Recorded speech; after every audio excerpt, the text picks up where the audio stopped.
Thank you so much for being here this afternoon. In this, extraordinary room, this magical room, the Center for Brooklyn History's Othmer Reading Room. It's full of books, of course, which is our topic today. I can pretty much promise you that when this building opened in 1881, there were definitely no books that were not written by men, that were not written by white men, that were not Protestant-oriented, that were not heterosexual. And I just mention that because it's not the space anymore.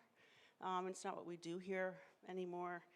And I feel a little bit of a sort of a joy that this formerly elite institution has changed over time so much.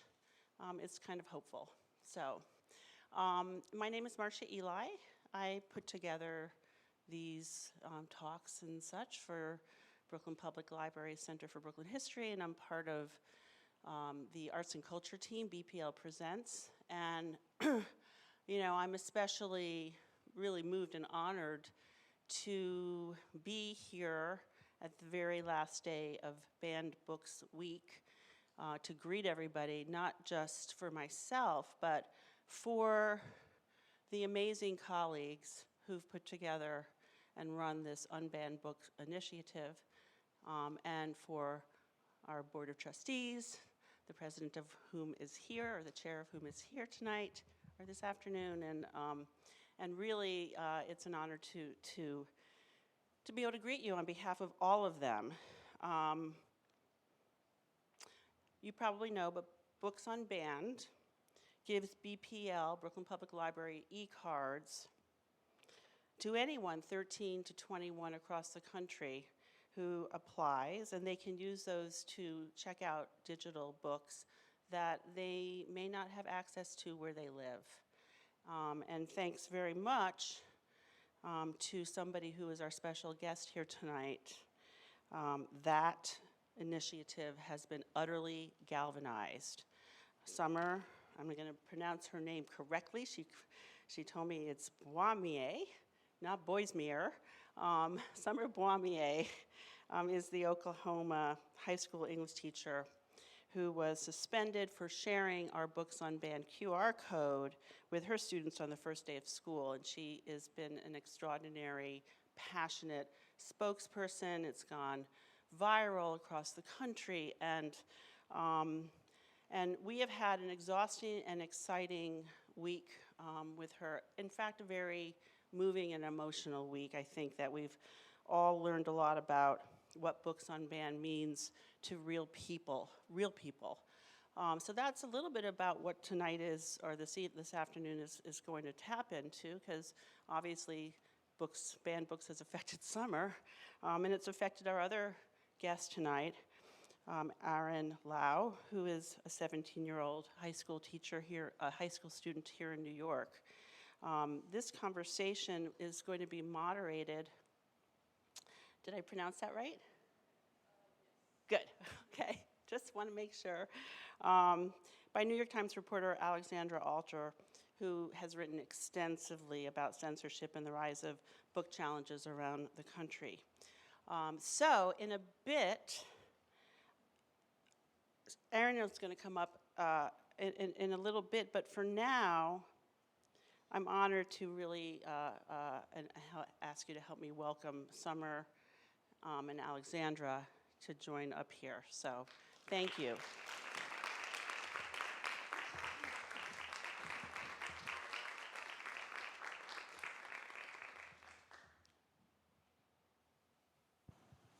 Hi, can everyone hear me okay?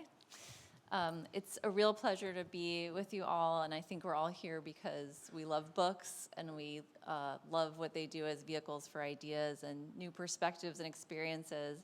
And as you know, if you're following any of the news these days, you know that censorship efforts are really on the rise in a way that I haven't seen in the decade that I've been covering publishing in the literary world.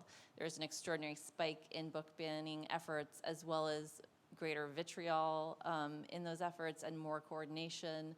There's laws being passed that limit what subjects teachers can teach and what subject matter can be in books in classroom libraries. And so Summer has been directly impacted by this and can, I think, help us think about why this is happening more these days and what are ways that we can counter it, what are ways that we can continue to let books be the beautiful vehicle that they are for the free exchange of ideas. So Summer, your story went pretty viral. You've been in the news quite a bit, but I wanted to talk a little bit more with you about what happened when Oklahoma passed a law that basically limited what subjects could be in the school and classroom library, and you opposed it and you suffered some repercussions. So tell us what happened in your state and in your school. Sure. Thank you, Alexandra. First, I do want to say that I am fascinated by this microphone. I'm not used to talking into a microphone, so I do have a teacher voice. If something happens, I feel pretty confident that folks in the back will be able to hear me. When I was a kid, this was actually how I made my money. I didn't do chores. I threatened to sing the national anthem in the backseat of the car. And my parents would pay any amount of money to stop that from happening. So I think, this space in particular is fascinating to me. It's been such an amazing, humbling experience to be able to come all the way out to Brooklyn, which is 1,400 miles from where I live, and to be in a space like this. We think we found a ghost earlier. So if you want to do paranormal activity after this, I am game. But being in a space like this and knowing kind of the history of this space, I've been doing some research because I'm a teacher and I like that stuff. But seeing how, this land, which of course was tribal land at one point, and I'm from Oklahoma, so that's, a really important thing, and thinking about the words that we have that have been able to expose so many systemic injustices, and who has given us those words. Specifically our scholars of color and our Black women scholars of color. I'm going to talk a lot about things like books as windows, mirrors, and sliding glass doors. And I have to say, Dr. Rudine Sims Bishop has given me the language to talk about that. So I want to acknowledge that. But going back to your question of how this all started. So there's a law in my state, and it's echoed and I think similar to some laws that we find in other states. I know Florida has made the news for a lot of their regressive policies as well.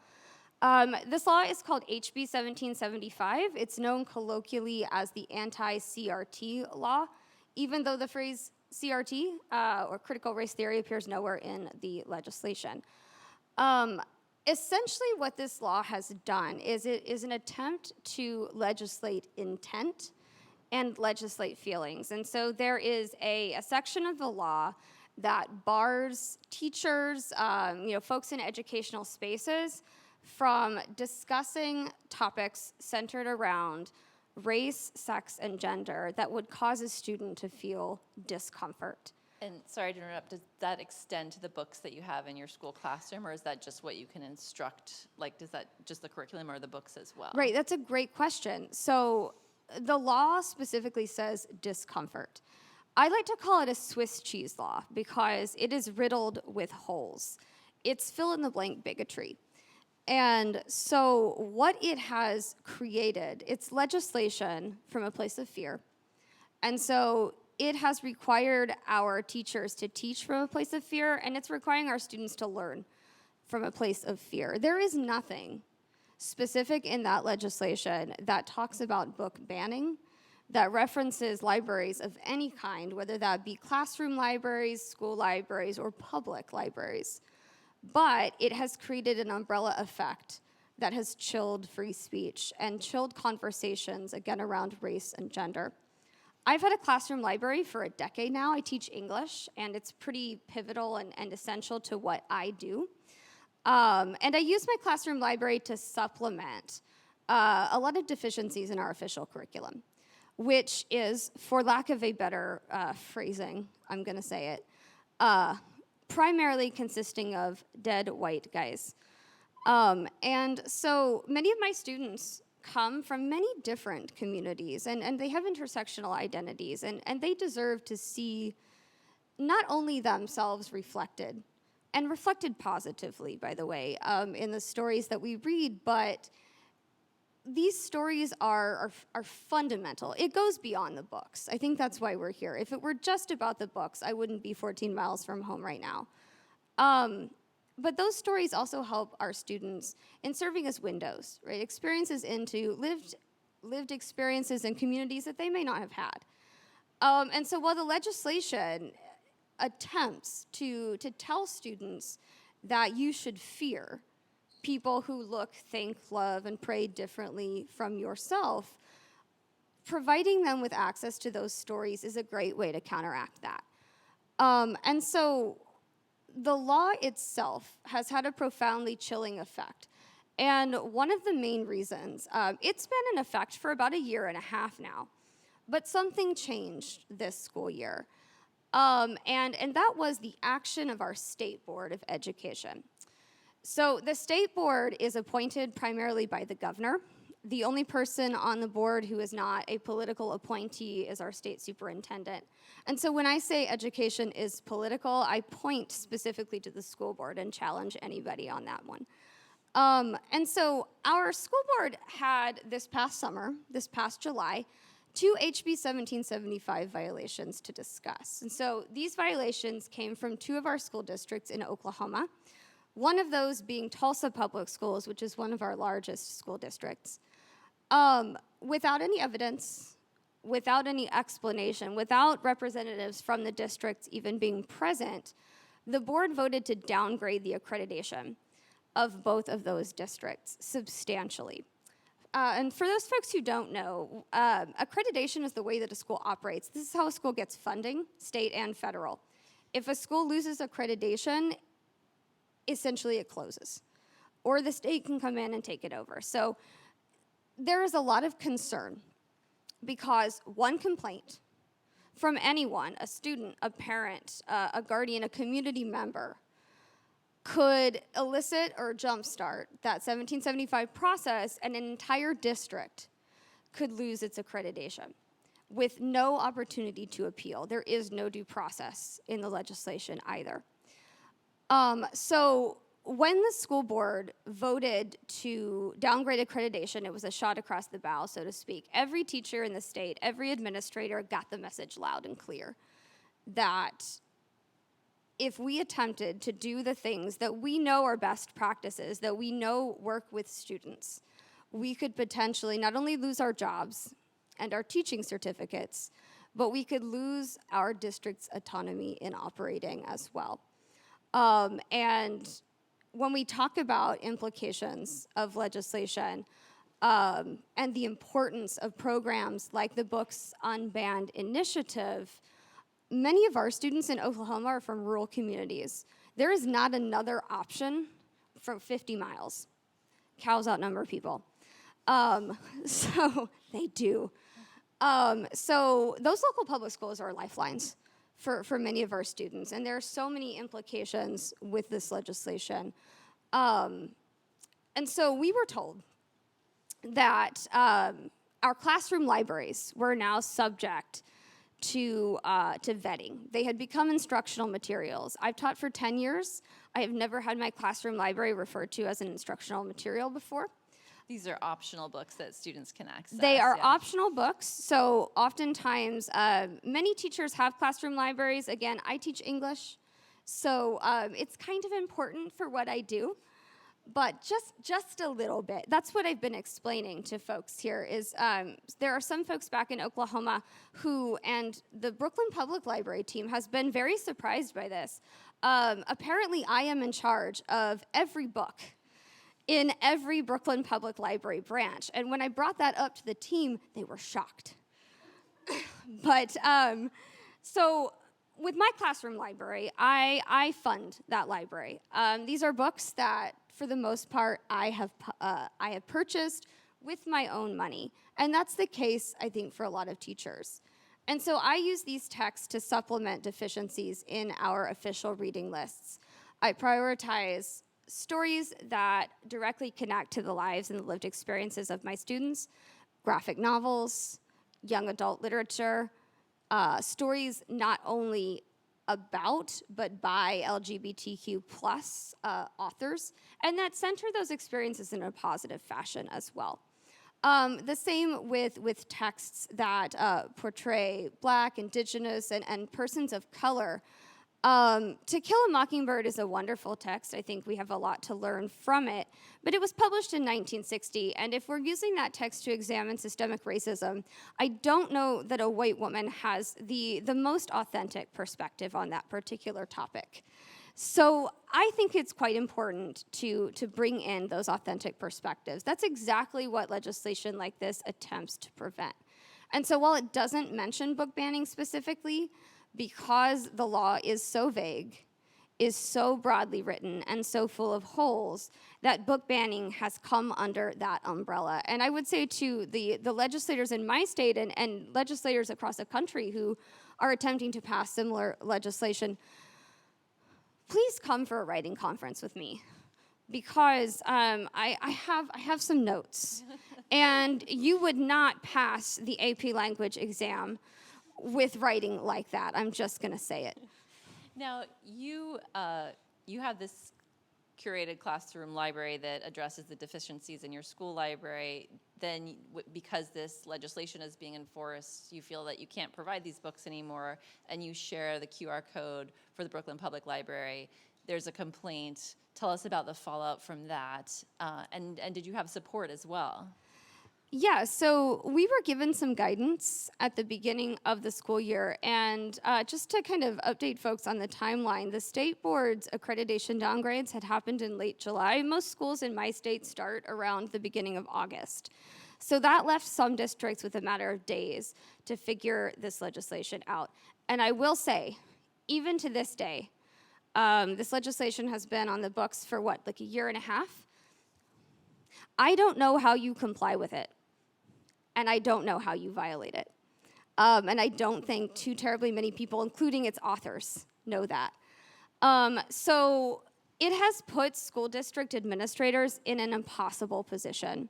They're having to choose between protecting their teachers and keeping their schools open.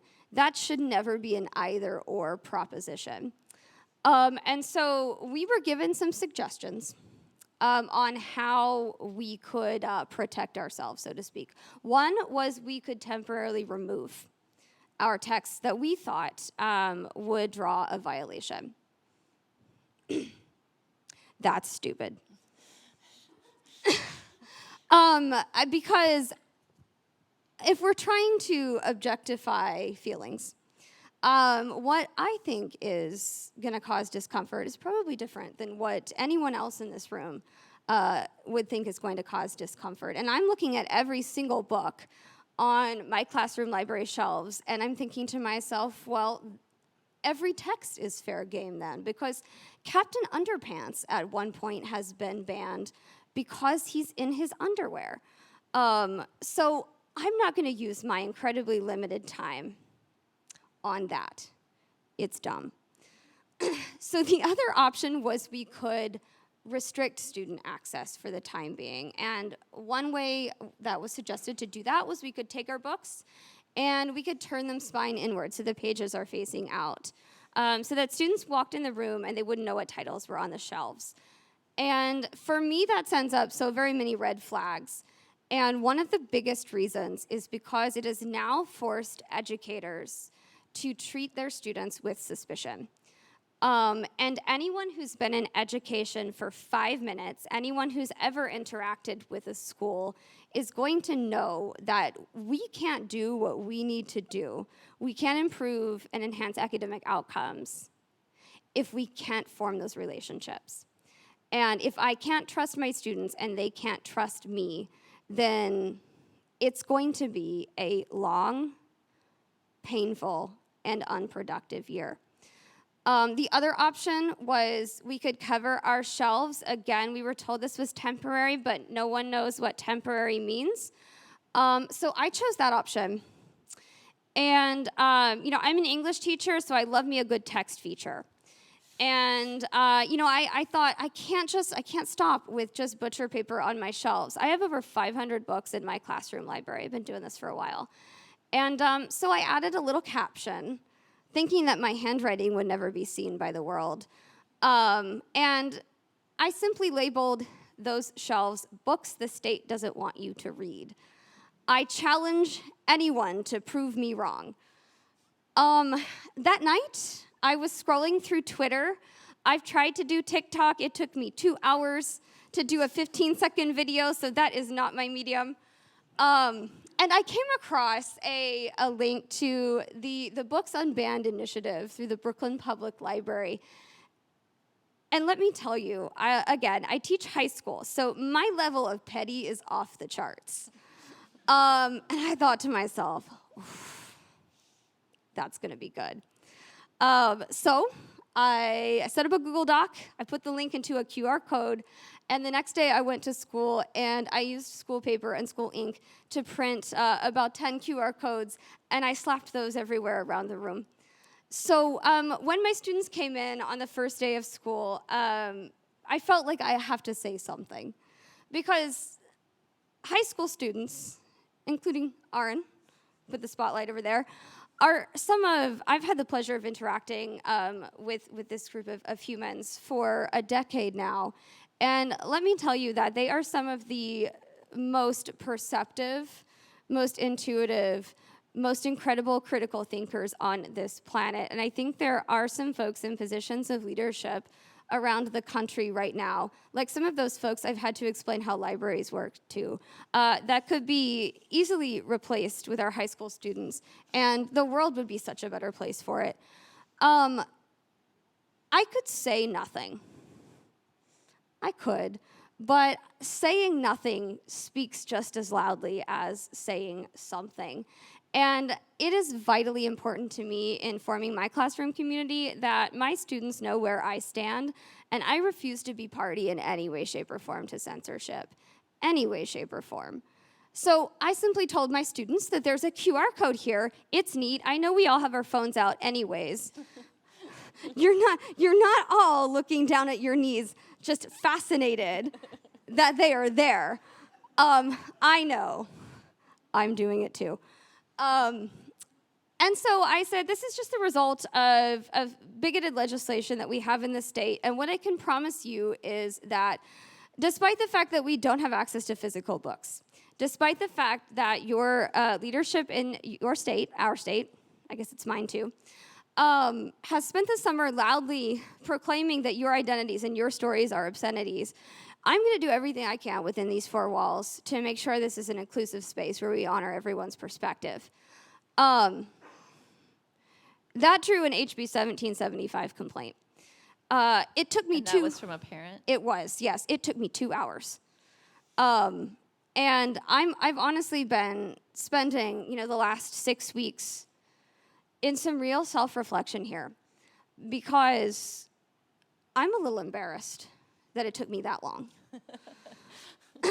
So in the aftermath of the complaint, our Secretary of Education in Oklahoma, that is not an elected position, that's an appointed position, released a statement, a letter, on his social media accounts that accused me publicly, using my name, of distributing pornography to children. He called on our state board to revoke my certificate and said there's no place in an Oklahoma classroom for a liberal political agenda. If inclusivity is liberal, guilty. I would encourage the Secretary of State, or not state, Lord, please, no. I would encourage the Secretary of Education in my state to sit down with a writing conference with me as well, because revision is important. And he had to release 2 versions of that statement. They're both wrong. So again, Maybe you can correct the record for us here. See me There was after class. some misinformation about Yes. not only what your intentions were and what you did, but the circumstances of your departure. So you resigned because you felt it was impossible to do your job under those circumstances. I did, yes. So I believe the initial statements said that I had been fired. That was not the case. The second draft stated that I had resigned in lieu of termination. That was also not the case. I was offered my job back. The district I worked in fully expected me to be back at work the next day. I could not do that because it's a matter of when, not if I draw another complaint. And whether I violate the actual letter of the law or the spirit of that law, I will do it again. And I've been very clear about that, I think. So I began to receive some interesting messages, many of those echoing some of the similar language that our Secretary of Education had used. And I want to be clear here that I shared a link to a library, and I have been called all kinds of things, from a groomer to a pedophile. I've had threats, pretty graphic threats actually, on my life. A lot of misogynistic and transphobic and homophobic comments sent my way. I've been intentionally misgendered. My pronouns are she, her, hers. I've been referred to as it, a creature. I've been told I should go back to California. I've never been to California. I have no problem with people using he, him pronouns to refer to me if I can get paid like a he, him. That's fine.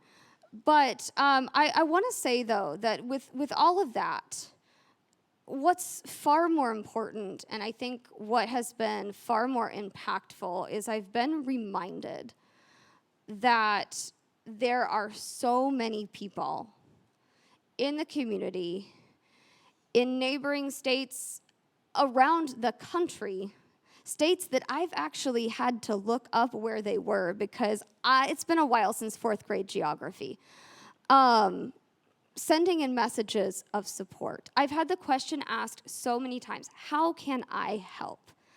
And while I'm not in any way, shape, or form pleased that this had to happen, it has been an incredibly humbling experience because as a high school teacher especially, that life can be very isolating. You don't get a lot of time to collaborate with colleagues. You don't have time to run to the restroom. And in the world we live in today, you are often using your one free period a day to cover another class. So it felt like an island at times. And I realize now that is far from the case.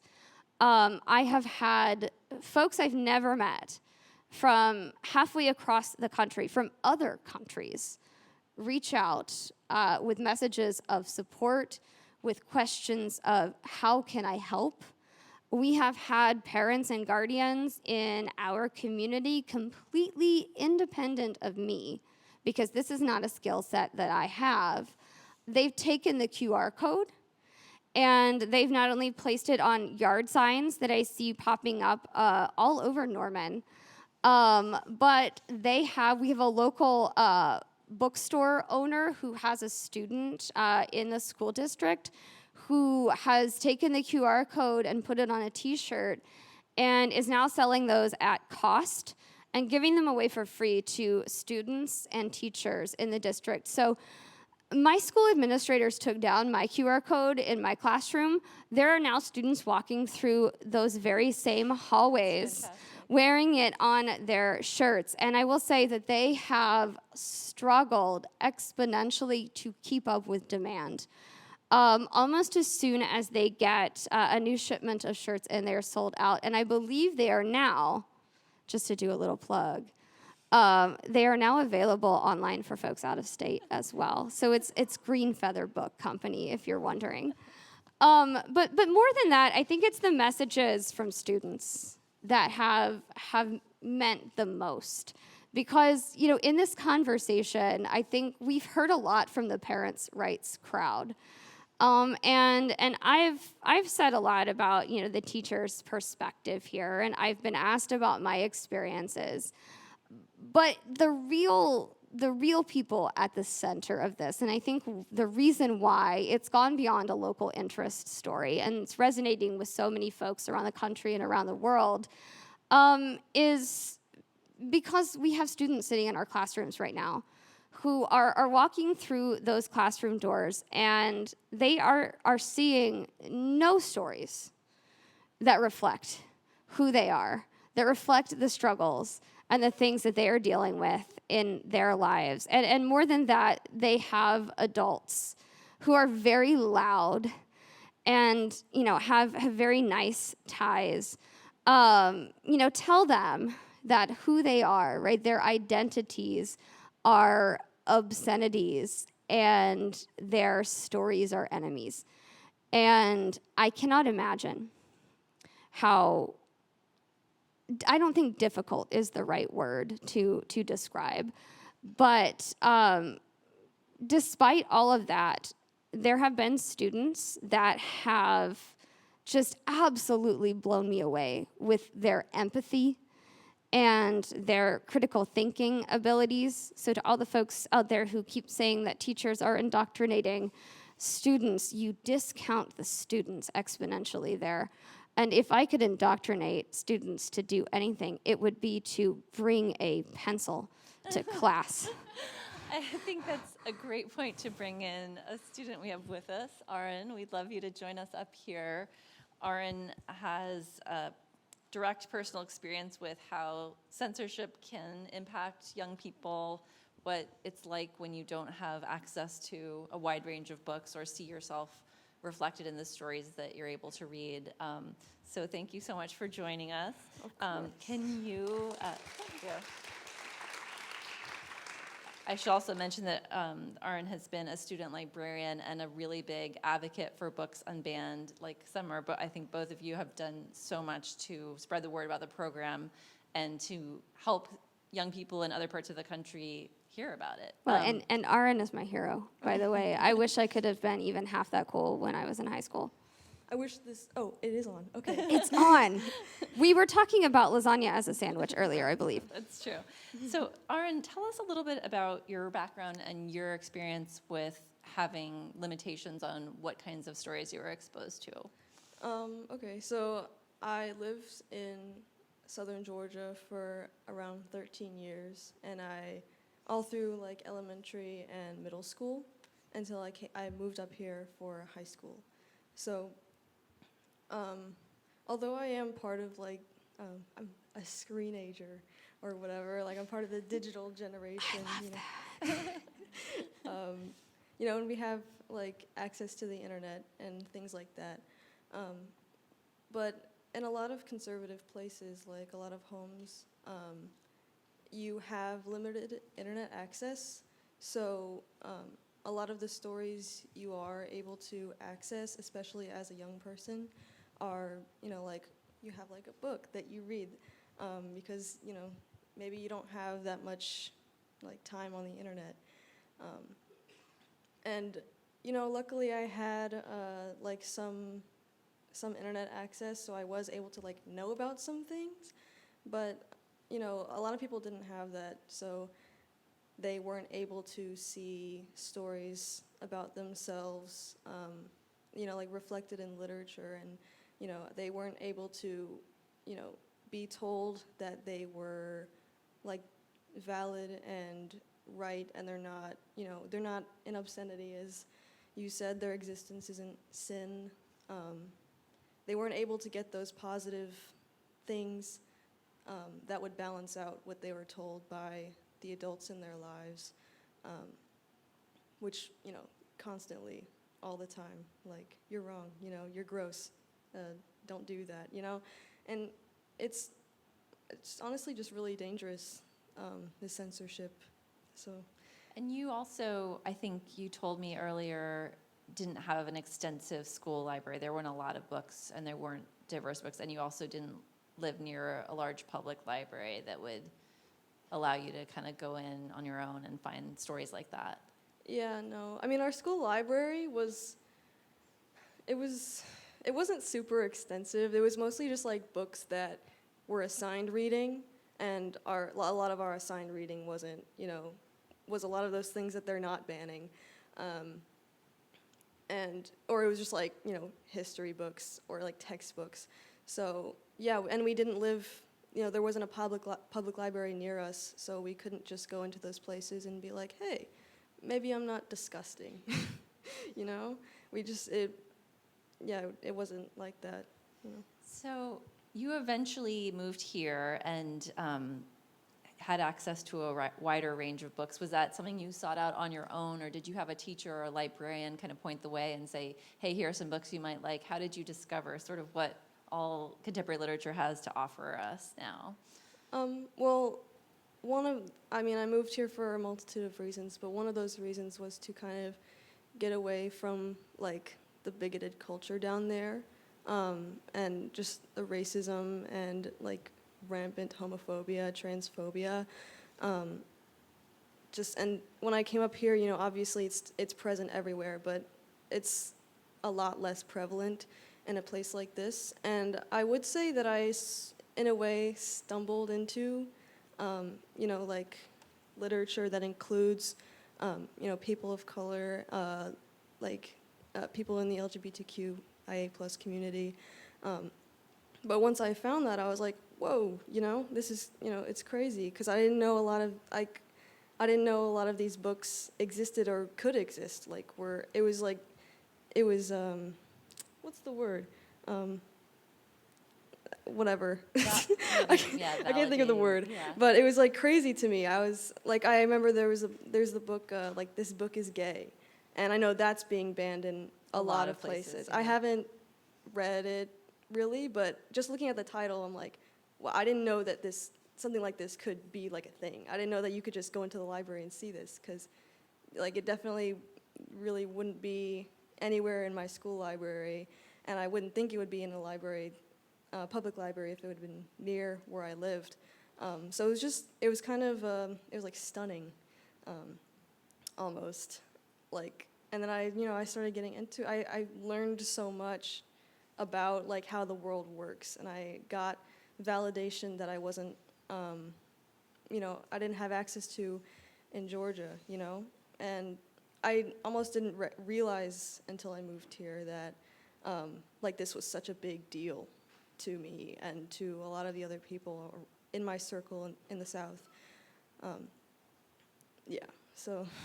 And now you've gone from being someone who I think was impacted negatively by not having access to a wide range of books to someone who has been a very, I think, critical advocate for making books available in communities where they might not be, by supporting Books Unbanned and working as a librarian and doing other things. Can you say a little bit about why that issue is important to you and the impact that you think Books Unbanned could have for young people like yourself, who are in communities where they don't have a wide range of books available? Yeah, so, as I said before, a lot of young people in the South or in conservative communities have limited internet access, as well as limited access to, like, books that reflect their own stories. So you feel kind of, like, really isolated. You feel really alone. And the bullying and, like, just constant bigotry that's, thrown at you on the regular can be really draining and tiring, obviously, And I know a lot of people may have had it, probably a lot of people had it worse than I did. So I think, like, when I came up here and I found out about the Books Unbanned initiative, it was just really nice to see, because I know that there's still people in my situation now in those same places who are younger than me who might have this resource to use, whereas I did not. And I think it's just really important to give that helping hand to people in need. I also want to mention that Aaron is a writer, and I think we'll have an impact through Can I read? your stories and not books published one day, I'm sure. I think it would be great to open it up to questions from our audience. And before I do that, I always like to ask if I missed anything, if we neglected to talk about anything important. Do either of you have anything you'd like to add to what we've covered? I think Summer said like everything that I was thinking. Um, But your voice matters more, I think. I don't know about more. We're all, and you think that lasagna is a sandwich, and I don't. But despite our differences, We're still on the same team. yeah, exactly. We're, This is what Books and Band can do for you. right. I mean, like bread, lasagna, like pasta, they come from the same place. They're grains, right? Well, yeah, I but will so does- die on that hill. No. So I actually did a few years ago, and I've been having this same conversation with my bathroom mirror for about a decade now. So let me just say that my neighbors, whom I share a wall with, are eternally grateful to you all because they have had the quietest week in a long time. But I did a project a few years ago where my students and I worked with freshmen at the time, and my students and I, we looked at the reading lists that we had for our high school, and the most contemporary text that we had on that list was Harper Lee's To Kill a Mockingbird. Really? That text, yes. That text was published in 1960, if you didn't know. And so we set out to identify some kinds of stories that students wanted to read about. So we talked about some of those topics, and they wanted to read, about characters who weren't dead white men. They wanted stories about gender identity. They wanted stories that tackled mental health issues head on. And we actually invited, so this was pre-1775. I would never do this now, but we actually invited our district administrators, our superintendent, to our classroom, and students, we set it up like a science fair. And students, gave their elevator pitches for why specific texts should be purchased and prioritized in our reading lists. Things like The Hate You Give, for example, stories from authors like Elizabeth Acevedo and George M. Johnson, who has done a fabulous job this week, by the way, articulating a defense of his amazing memoir, All Boys Aren't Blue. And I remember afterwards, our superintendent asked me a question, and I honestly didn't know how to answer it, but I think it's a question that is still maybe even more so important now. And so as students articulated and argued their reasons for why we should have updated contemporary inclusive literature in our classrooms, he turned to me and he asked me the question,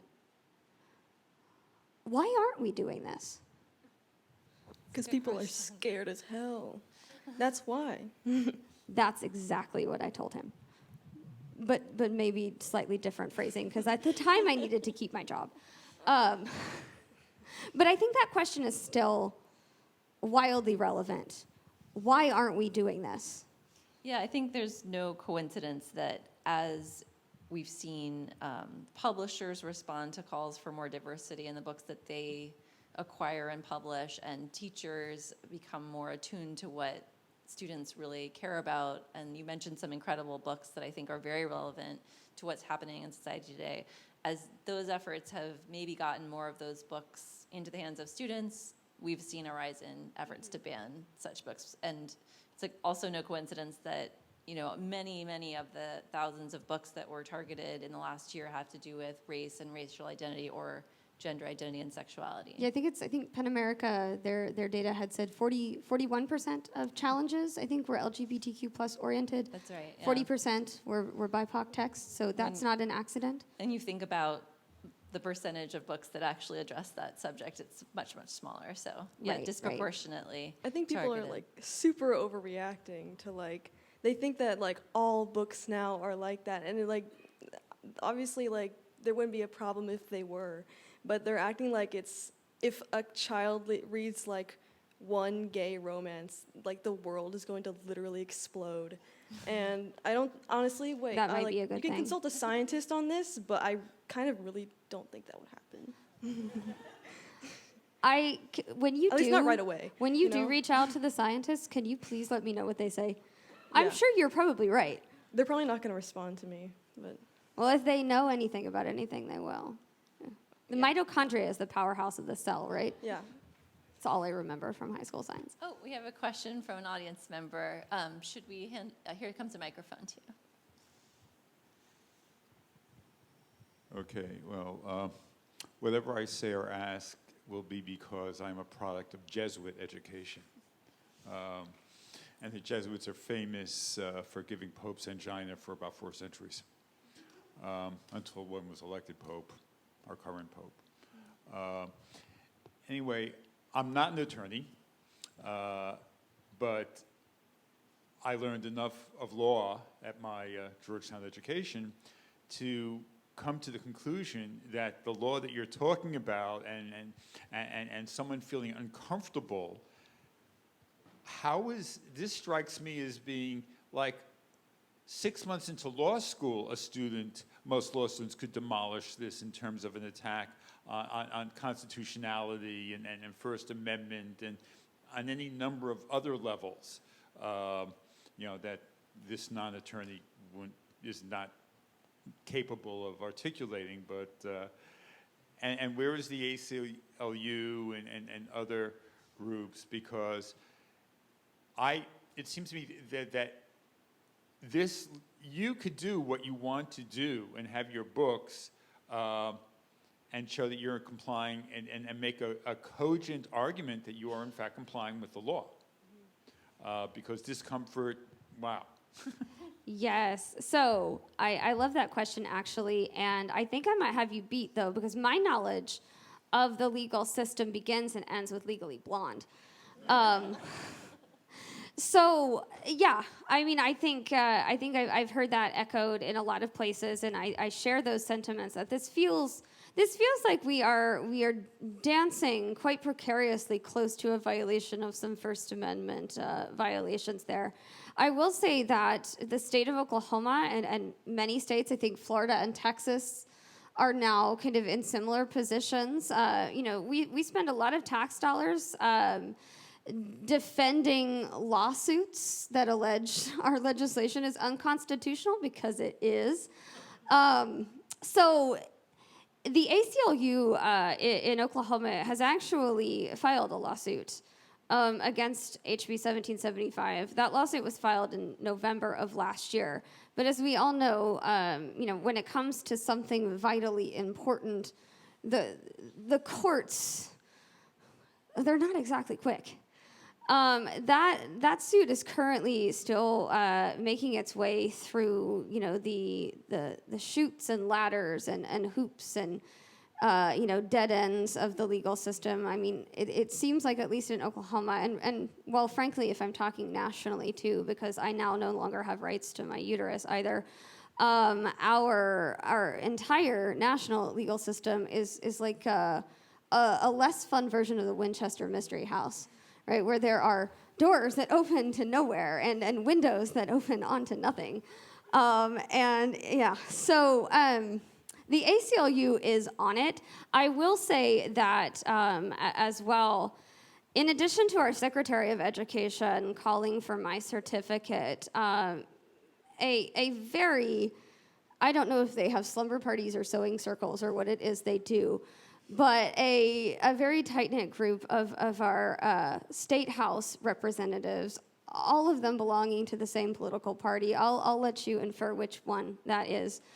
Also issued a press release calling for my certificate and calling for the state board to investigate whether or not I broke the law. Now, that press release was sponsored by the authors of HB 1775, and again, this is where I feel like messing with an English teacher is not a good idea. because it didn't take but 30 seconds to realize that in a single paragraph, they stated she definitely violated the law. We're not sure how, but she might have. Did they misspell definitely? Did they put the wrong your? It wouldn't surprise me, Aaron. And then, just the cherry on top of that WTF Sunday was she definitely didn't do it.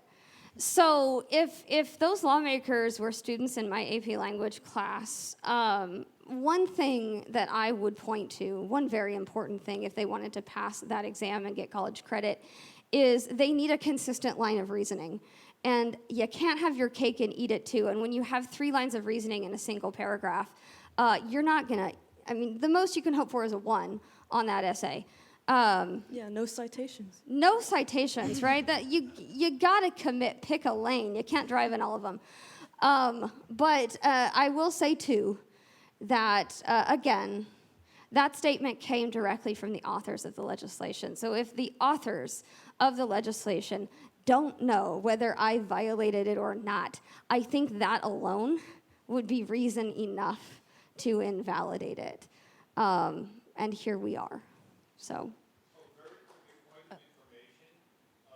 This very day, Politico.com, one of the leading stories is how the Brooklyn Public Library, what it is doing about the banned books and the work. It's a long, in-depth story on how Brooklyn Public Library is making banned books available through e-books throughout the country. It just happened today. Yes, and I believe the last figure that was quoted to me, and I'll just be honest, my math skills run out when I run out of fingers. So you definitely want to cite this later. I think it's over 5,000 e-cards have been distributed by BPL through the Books Unbanned initiative. Am I right? Woo, look at that. That was lucky. And I think that they've had requests from all 50 states and the District of Columbia as well. So I think, again, that speaks to the need that we have nationwide for something like this and the desire for it. We have many questions over here. I'm going to start from the left and go to the right. So thank you. Hi. I actually have 2 questions. My first one is for Summer, and it's actually sort of piggybacking on your sort of legal challenge question, which is, have there been any challenges to a lot of the more old-fashioned, sort of more bigoted texts that are being taught, whether it's like Lost Cause, Confederacy history books, or whatever, because that also hurts people's feelings, right? That's my question for Summer. Right, it does. I know I can't speak to my particular school district. I don't think so. I know I've heard, and Alexandra may be able to help me on this. I've heard that in Texas, in some Texas schools, they've actually had the Bible that has been banned in some districts because, again, if we're going to talk about discomfort here, that goes both ways. I have seen, because I've had a front row seat for 3.5 decades now to just some genuinely head scratching moments. I've seen on social media a lot of folks who have been calling for my job, who've been trying desperately to ship me off to California. They're going to be so upset tomorrow when I come back from New York. They have explicitly said, well, we don't want to ban texts like Huckleberry Finn or To Kill a Mockingbird. Oh, because they're just so exhilarating. They right? are. It's fascinating. It's like it's a racial slur on every page. Yeah, just real page turner. Right. I have had in the past when I've done literature circles with my students, so this is an opportunity for students to pick from a curated list of books what they're most interested in. I remember one year I had a student who had wanted to read The Hate U Give by Angie Thomas. And we had copies of that book because I'd written a grant, and our State Department of Education had shipped me those copies. The State Department of Education now says I can't have them. So again, pick a lane, folks. But I had a parent object. And from what that parent told me is that she was concerned about the profanity and the violence in The Hate U Give. And so when I asked what alternate text she would be interested in allowing her student to read, again, the cognitive dissonance here just really throws me. So it's very triggering. She said To Kill a Mockingbird. And, you know, if I'm thinking about To Kill a Mockingbird and The Hate U Give, because I have read both of them, To Kill a Mockingbird features far more instances of a racial slur that is utilized specifically to dehumanize individuals rather than an attempt to reclaim the language. To Kill a Mockingbird features a rape trial, and it uses its black bodies as a really plot devices to move the moral arc of the white characters who are the protagonists, and of course we know Atticus Finch is a white savior trope now, forward. It is far more violent, at least in my opinion, than The Hate U Give. So that really makes me think it's not about the profanity, it's not about the violence. Let's see. Oh, sorry, you had a second part. I did. I had a sort of piggyback question for Erin, which is you'd mentioned sort of curating lists that the students wanted to read. So I was going to ask Erin if you have any thoughts as to books that you think should be on the, you know, that you would like to promote. I know that there are some books on the banned books list that I have read. One, The Hate U Give. I think The Absolutely True Diary of a Part-Time Indian is really good. It does have a but on one page, I will say that. So just content warning. And Being Jazz, which I've read some of, about the transgender girl, and that one got banned because they were like, no, you're too direct about it. Please stop, we're scared. So those are the ones that I would suggest because I've read them. Oh, also the 57 Bus is pretty good. That is, yeah. Yeah. So, yeah, those are the ones that I would suggest. I think all of them are way more interesting than To Kill a Mockingbird. Me too. By yards. So, yeah. Great list. Write it down, everyone. Let's take a Yes. few more questions. Were you right here? Yeah, you know, when I first heard your story on NPR, I thought, wow, this lady's, you know, committed to teaching for at least 10 years. And ELA teachers generally don't become famous. And I was wondering what the personal effect, your 3 o'clock life, is like now that you have this great change in your school. They're all posting the symbol that got you canned. How does that, like, you know, you still want to probably work and make money and live, right? So I would how like does to that live, work? yes. Really? I know, shocking. Well, I think I'll tell you about my day on Thursday. I think that that could give some real insight into what this has been like. I have always said I am a behind the camera person. I don't even let my family get me on home videos. So my mom has been both horrified and stoked because she now has so many photographs of me. But I did an interview with, and I'm gonna mess this up because I'm not local, so I know there are radio stations. It was one of them. WNYC? That one. Just pretend like I said that. And it was a short interview. It was at 6 a.m. though, which is even really. I still haven't gotten out of that phase in college where I go to sleep at 4 a.m. And I know I have to get up in the morning, but I did that interview because of acoustics. I did that in the hotel bathroom I was actually standing on top of the toilet with my nose facing the wall. It was like I was in the least fun, most awkward version of Time Out. that has ever occurred. So if you hear that interview, now you have a visual of what was happening. But it has, I think every evening I've gone home in the last, I keep saying, after this kind of dies down, I'm going to do what my mom desperately wants me to do, which is fire up the LinkedIn and, actually get a job, because I forget sometimes that I don't have one right now. Work at my school. Come to my school. I can carry your books up the stairs. We have 4,000 students and only like 3 ELA teachers, so we might need another one to fill in the other 1,000 students. I think that illustrates a great point, again, about teacher recruitment and retention as well. But I think every evening I've gone home, and I'll probably go back to the hotel after this, and I sit on the bed, and I put my AirPods in, and I turn on my This Means War playlist, and I disassociate a lot.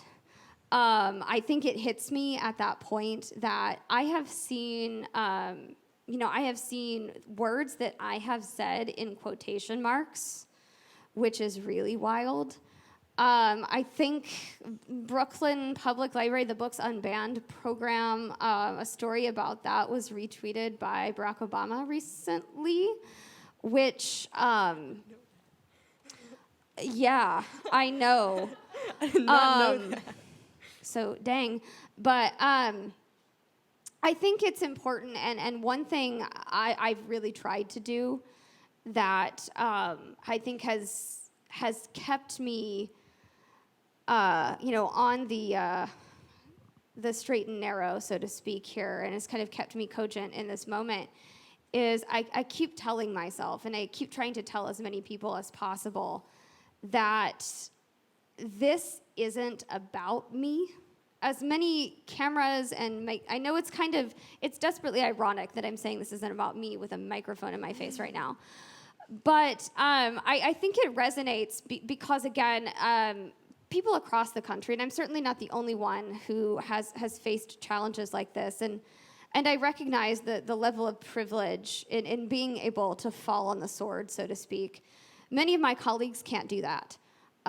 Because teachers, not only in my state, but around the country, are forced to choose between a paycheck and their principles, and a paycheck is what keeps the lights on. I couldn't say any of what I've said over the last several weeks if I were still in the classroom, because I would have that educational gag order. They can't take anything away from me at this point except my certificate, and they can sure try, but I've really been watching Legally Blonde a lot, so I feel prepared. But I keep coming back to the real focus here, which is, again, on our students in our schools and our teachers still in classrooms who are looking at what is happening, and they're making calculations for the future. And so I have tried as much as I can to use this platform and the privilege that I have in being able to sit here and speak to everyone tonight, and sit next to Aaron and learn so many amazing things about how high school in New York City works. They don't use lockers either, and they licked the soap dispensers as well. So solidarity. But again, focusing on their stories. And I know when I was in high school, I don't think I would have had half the guts that students like Aaron have in speaking up, because we have adults with very shiny lapel pins in very visible positions of power who have spent the last year or so spewing some pretty divisive rhetoric that has targeted young people exponentially, and especially young people from marginalized communities. And I want to recognize how many or how much guts? How much guts does not sound right. Many. Thank you. Again, I have to get my grammar correct. I just admire the guts in being able to stand up as a young person where social media is ubiquitous. And I mean, when I was in high school, Facebook was a new thing, but we still played the Oregon Trail game with green and white pixels. And I put my iPod in a sock. That was cool. Those young people speaking up, and with like the teen freedom councils that BPL sponsors, they're reaching out to other young people across the country and providing, I think, an important lifeline. And not only that, but they're doing what I have tried to do in my classroom for a very long time. I think they're doing it more effectively, which so is they have more support. yeah, which is equipping students with the tools that they need to go out and make the changes they want to see. And I would say to Aaron and to all students and even the adults in the room, when the adults are wrong, and I think we can all even think back 5 minutes from now and find an example of that. You gotta tell them. Yeah. And so I think it's kept me from full-on panic by I think remembering what the center of this story really is and how much it matters. And I really think there are a lot of folks out there, and again, who discount our English teachers so monumentally, because I think anybody who has lasted even a year in an educational setting, you underestimate the levels of petty. Yeah. That is a good segue to another question. Yes, sir.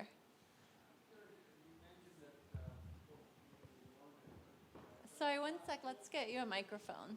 Oh, yeah.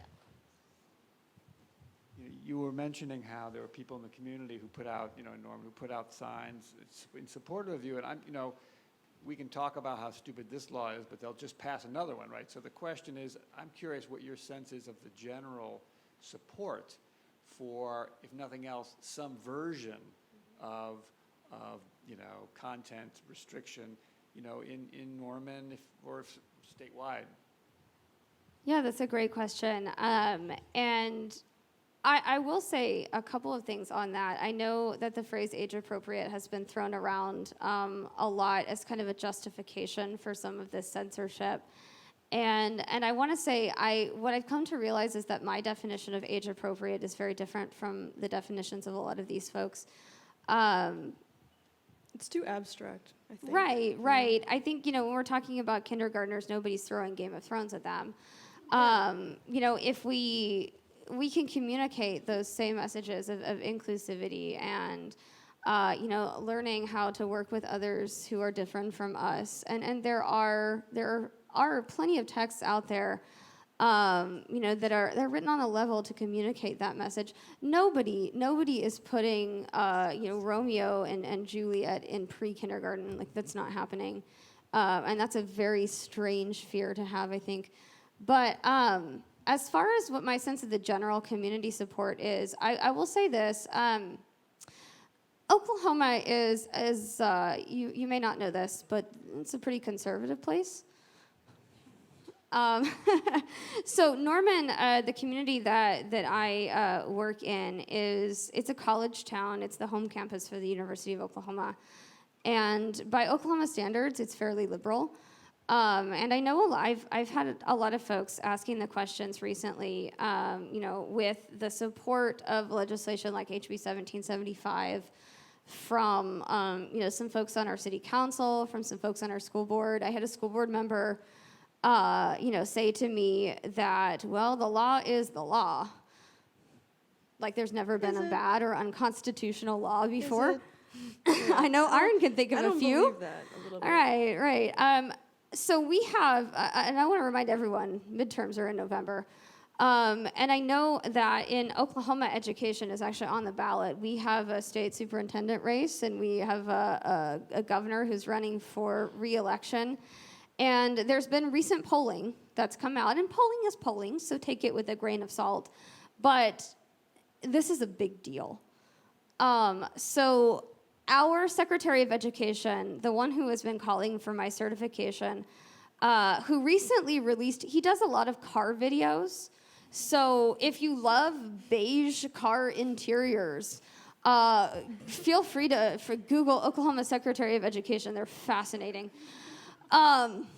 He recently did a video where he talked about the corruption that surrounds his opponent because she has some money.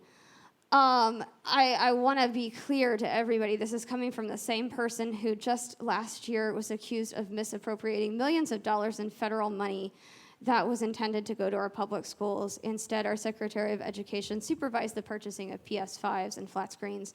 So that is rich. Sounds about right. I know, it's mind-numbing. But the polling 2 months ago indicated that this individual was a slam dunk for the state superintendent office. In Oklahoma and many places around the country, all you have to do is have that big R after your name, and you are guaranteed the job you're running for. A rock could run as a Republican and probably win. That is not an exaggeration. Now that polling is indicating that he is losing. They really didn't like his beige car interiors, I'm guessing. No. They should be brown! I mean, get a better color than beige, right? I mean, like beige, really? Yeah. I will say, too, the same polling indicated that our governor, who, well, I'm not going to say anything there. Our governor is now in a dead tie with the other candidate running, who is also our current state superintendent.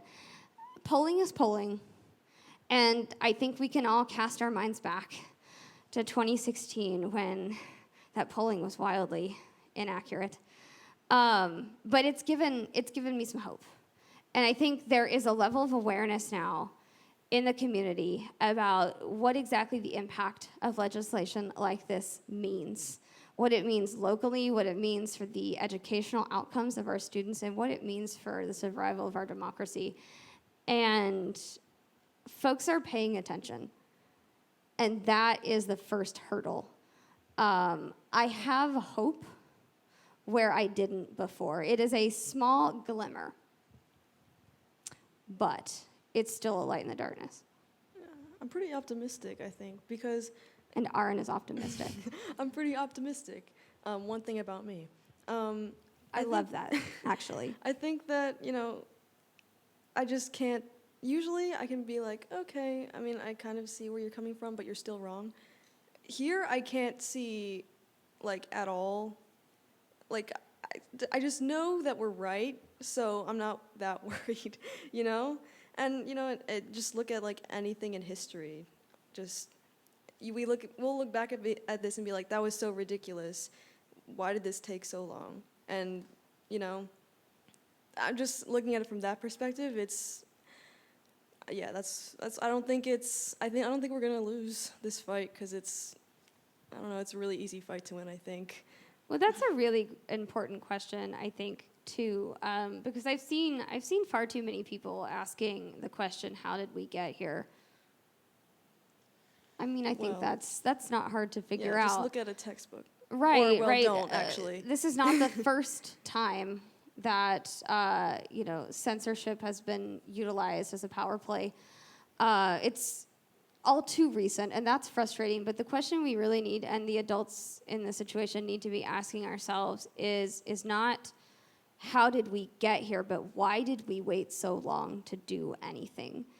And I am so hopeful for the upcoming generation and folks like Aaron, who are incredibly brave and incredibly principled and articulate and all of those things that I wish I had been at that age. But we can't kick the can down the road and keep saying either that, well, the next generation will save us. It's time for the adults to do something. And you can start now. Please vote in November. That's a very hopeful note to end on. I like that. It's a great note to end on. I'm really happy to be ending on such a hopeful note. And I want to thank you so much, all of you, for this wonderful, there's so much to unpack in this conversation. So thank you, Alexandra, Summer, Aaron. You're welcome. For a wonderful conversation.